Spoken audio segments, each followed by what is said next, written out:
Welcome to the Emerging Minds podcast.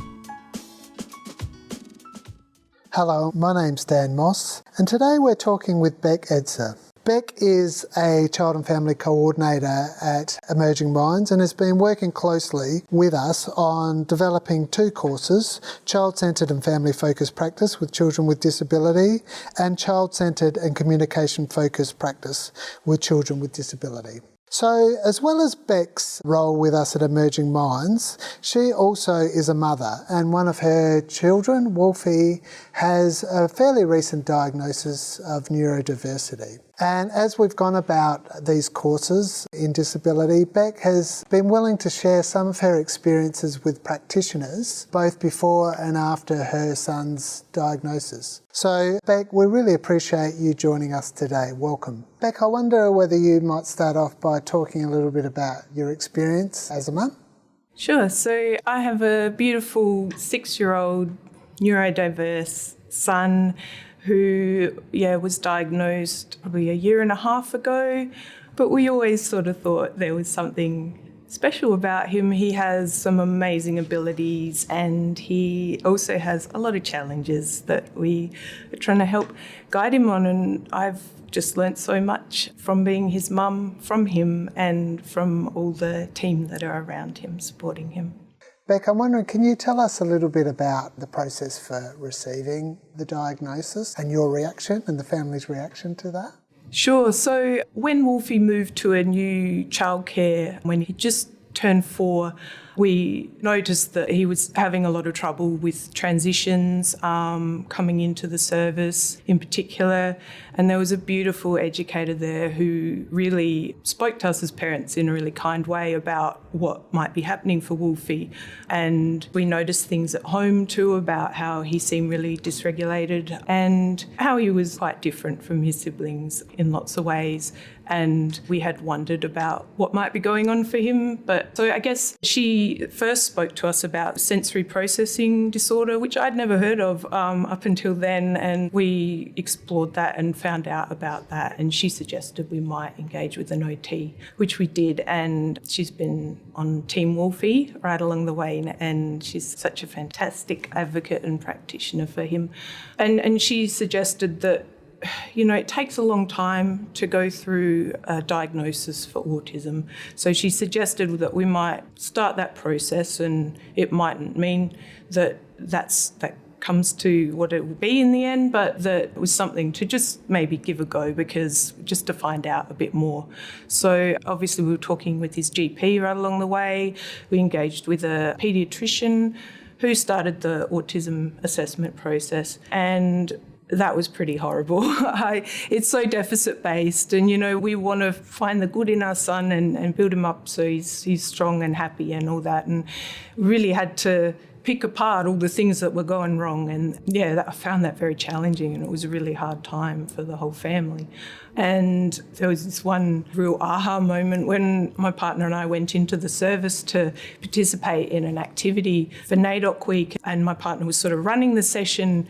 And all the children in the whole centre were sitting around just listening and engaging with the session. But Wolfie was just running around and screaming in the background, and it was so extreme. And I was meant to be supporting my partner in what he was doing, but I was just absolutely distracted and concerned about what was happening for my son. So probably within sort of 6 months of engaging with the OT, and she was fantastic in that most times she'd come into the childcare centre and work with him there in the spaces that he was finding challenging and working out ways that he could, manage the things that he was experiencing. It was very challenging going to the paediatrician with Wolfie. He had to be there while we talked about him, which he can't handle. He was grabbing everything in the room and he was going under the desk, and we knew that he didn't like us talking about him while he was there, and especially the things that we needed to respond to about him. And it was insisted that he was in the room. He escaped a few times and ran off down the street.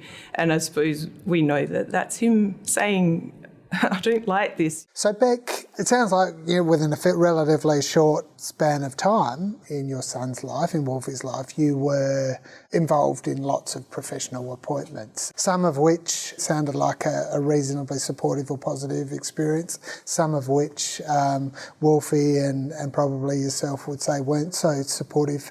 At this time, what was going through your mind and your partner's minds in terms of the way that you were parenting Wolfie?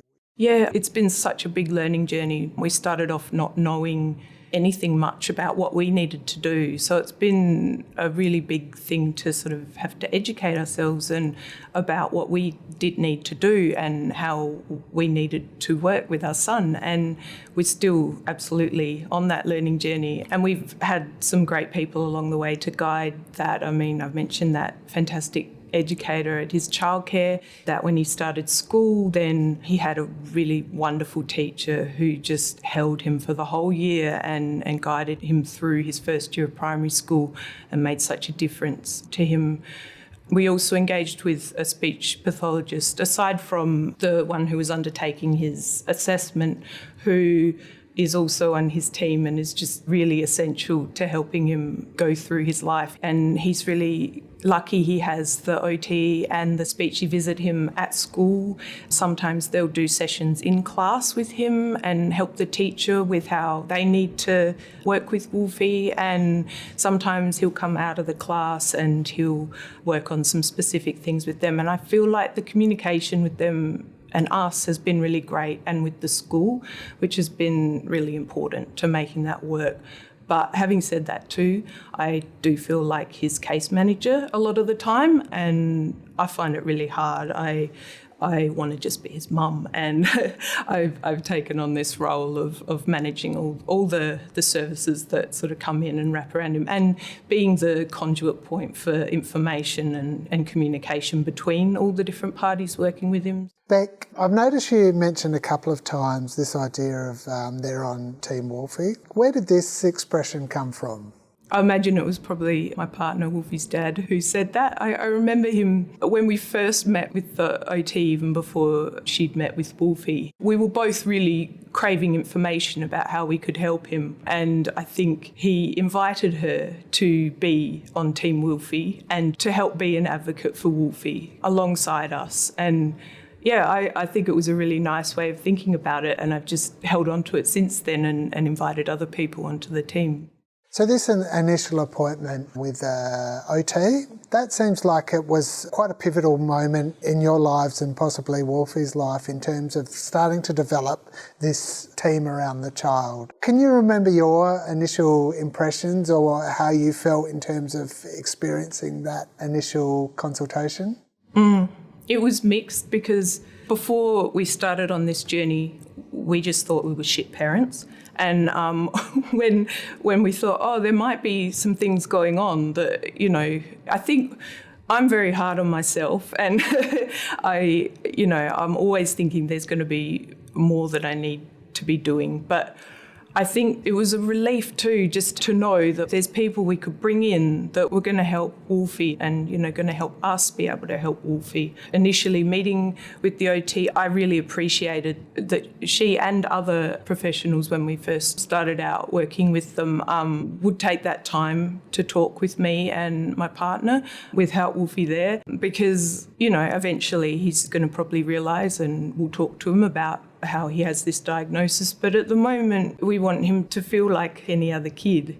So you talked about this idea of feeling like a shit parent, before the diagnosis process. Was there something about having that first conversation with that OT who was on Team Wolfie and possibly Team Bec and Team Lou as well by the sounds of things? What was it, if anything, about that first conversation that might have started to change your mind about the sort of parent you were or had been?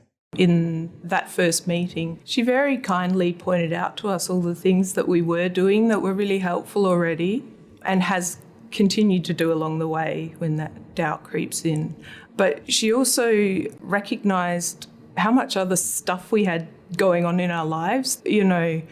the sort of busyness that happens and maybe an extra layer that we did have and have tried to pare back from possibly as well since to be able to do more and support Wolfie more in particular, but all the kids. You know, she had been making notes and she goes, you have so much going on in your life. You are doing a lot, you know, and it was really affirming and really helpful for me because I am hard on myself, and I've appreciated that about her so much along the way. You know, now it's been almost 2 years since I would have first met her, and there's points and I'll meet with her and she'll help me reflect on where we've come in that time in working with Wolfie and where he's come, obviously, but, you know, what we've been able to do as a family and the things we have put in place that can help Wolfie in that journey, yeah.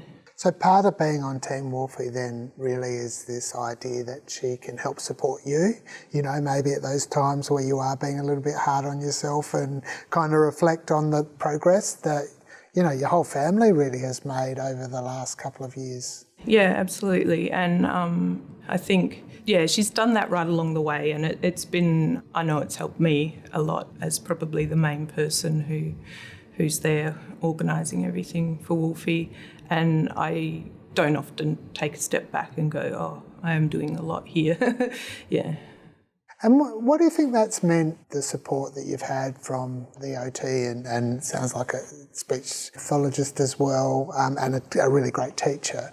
What do you think that's enabled you to be able to do in your relationship with Wolfie? Like, how has that influenced you and the whole family really? Yeah, I think we've had so many great strategies shared with us, which is something that it's done, and that's been very practical, but that has helped the relationship with Wolfie, because I think before we would always have the wonderings about, you know, why is he not connecting with us in conversation around things, and sort of taking that on like there's something we're doing that's having him not connect with us in that way, but being able to understand what's behind the ways that he doesn't respond sometimes, or other behaviours, and recognising it for what else it could be has been really helpful in thinking about our relationship, I suppose. Does that make sense? Yeah. I want to just go back to that example you gave where he ran away from a particular appointment which he wasn't enjoying, and, you know, you talked then about that being a real strong example of where he uses his behaviour as communication. Has he been, through his behaviour or being present, being able to be a key factor in these strategies that have been developed with professionals? Yeah. So, you know, he does show us a lot with his behaviour. You know, just last week we had to take him for an X-ray and he was trying to escape from that. It's like we had to restrain him, you know, and it's really tricky. But he's also really articulate, and he said some really profound things which have just helped us be able to understand where he's at and what kind of communication does work for him. Probably the earliest example, I think about childcare. You know, I mentioned he had trouble with the transitions, and coming into that space, it was quite a loud centre, and they had their separate rooms, but they'd all be coming together and in the yard. Obviously, in that story I told about the activity that we came in to do as parents, and he does struggle with loud noises that aren't him. When he was coming into childcare, it was very loud compared to sitting in the car driving to childcare. And for us to recognise, I suppose, that was an issue for him, I think I remember having a chat with him in the car after childcare one day, and we said, what is it that's tricky about going in? And he said, I don't like the chatter, chatter, chatter. And then we knew then that was his experience. So we'd say, oh, you know, what can we do to make the chatter, chatter, chatter not as big for you when you go into childcare? And he did wear some earmuffs for a bit, but it was also, he had other things at different times, whether it was the educators or the OT. They'd find a space. There was a little corner where he could come and do his little activities while he was trying to sort of adjust and acclimatise to the new environment that he was coming into. He could sit and he could do his Sudoku in the morning or do a puzzle or something. And when he felt ready, then he could go and join the rest of the class. The example you just gave was an example where you, as much as possible, have used the child's language, in this case, the chatter. Can you talk to me about how important that's been in professional engagements, that practitioners are able to use your child's language in developing strategies or in thinking about the problem? Times when Wolfie's been able to tell us when he's in like a good state and he's communicating well with us, and he'll say one of these statements which describes something and we'll go, oh, that's significant for him. And I'll share that with the OT or with the speechy and say, we've realised this is something that's important to Wolfie. And then they will take that into a session and be able to talk to him about it and use that language in the session. And I know the OT did use that chatter because we shared that with her. And that was helpful because Wolfie understood what that meant. And on the flip side, I can think about when that hasn't been done and he can't connect with some of the language that gets used to talk to him about what's happening for him. And it makes such a difference. What's it like for you as a parent in a professional setting where you're seeing that a professional's not quite connecting with your child? Oh, it breaks my heart. He's had so many great people on Team Wolfie, but there's some really standout examples that always come to mind where I think you're not getting my child, and you're not listening to us as his parents, or you're not listening to the OT, you're not listening to Team Wolfie. You've got your own ideas about what you think is going on for him, and it doesn't fit with what everyone else knows is going on here. Yeah. So it sounds like you guys obviously have some fairly strong criteria about what you need to be on Team Wolfie and what maybe behaviours mean you're not. But it sounds like he does as well, through his behaviour. He's making those assessments in a session around whether this is a safe and supportive space for him or whether it's not. Do you think your criteria for you as parents, but also for your child, are similar? Yeah, I would say they are. I think Wolfie he's pretty straight up, he's pretty literal. I know if we're in an appointment and he's not connecting with what we're doing, he'll go, are we finished? Can we go now? He'll run out the door. We have had to lock the door at appointments he needs to stay at. But he tells us with his behaviour, even with what he says, it's quite clear to us when he feels that someone's on his team.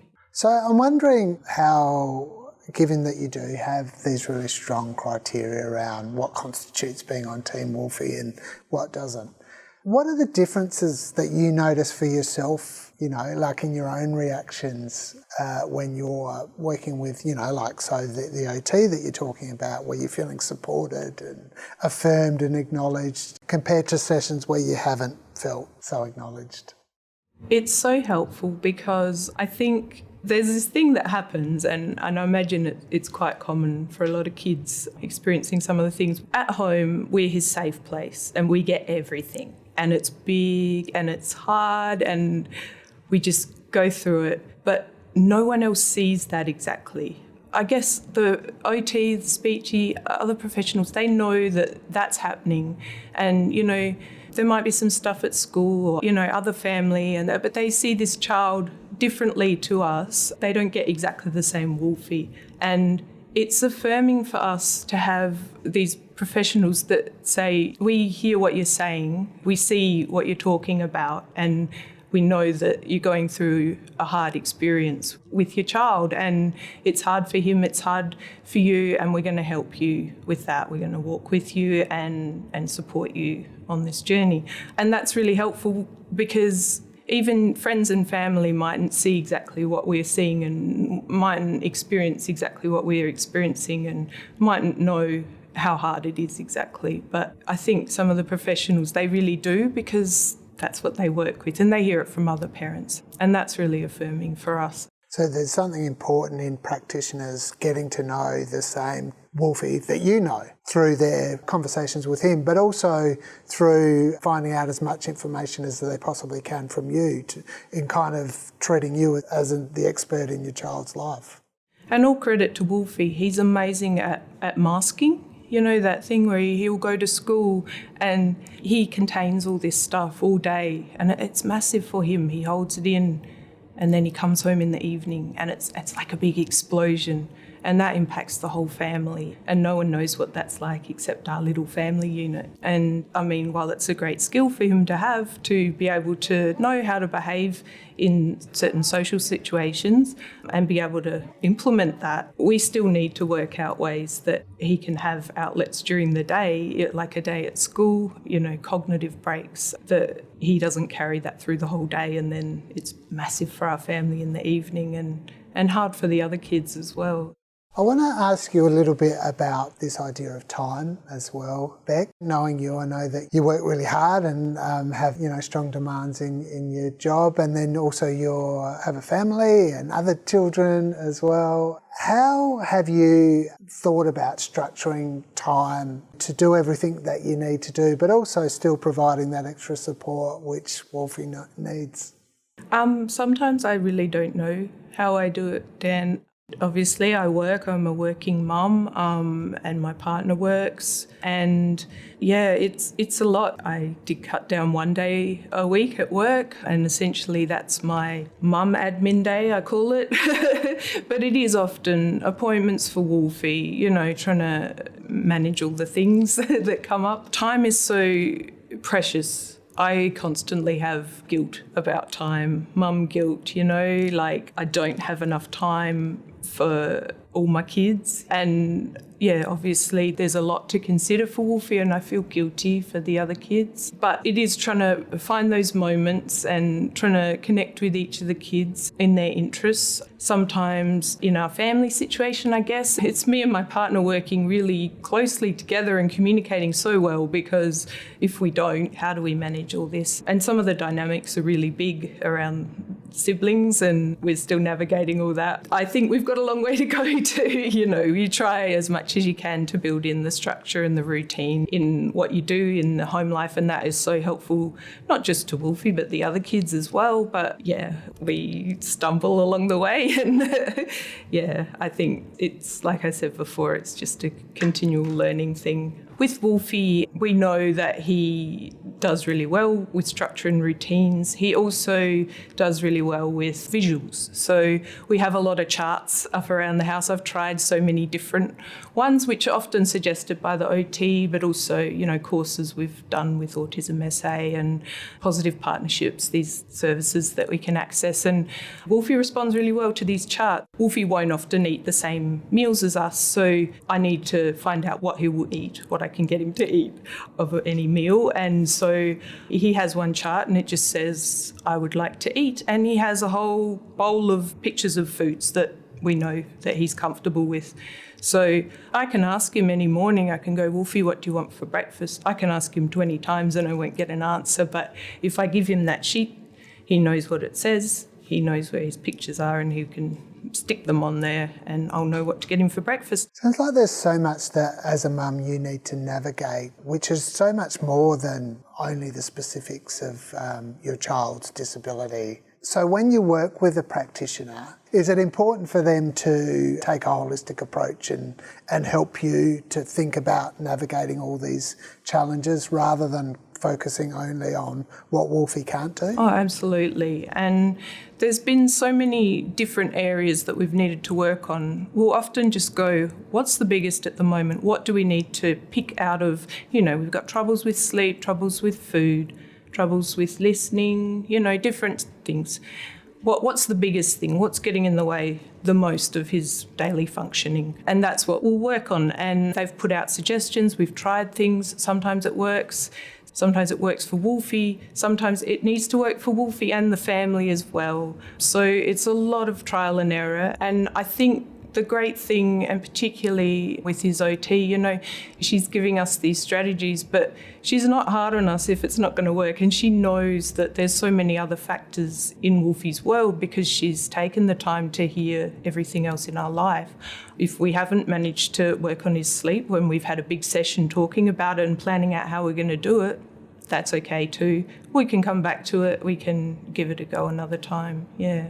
As a mum, are you able to take that OT's messages or that voice, her voice, with you when maybe something's not working so well, where you're going to give yourself a hard time? Are you able to hear her messages about giving yourself a break or? I'm not great with that, but no, I try and remind myself we're doing okay. We can let that go at the moment. We're focusing on this sometimes.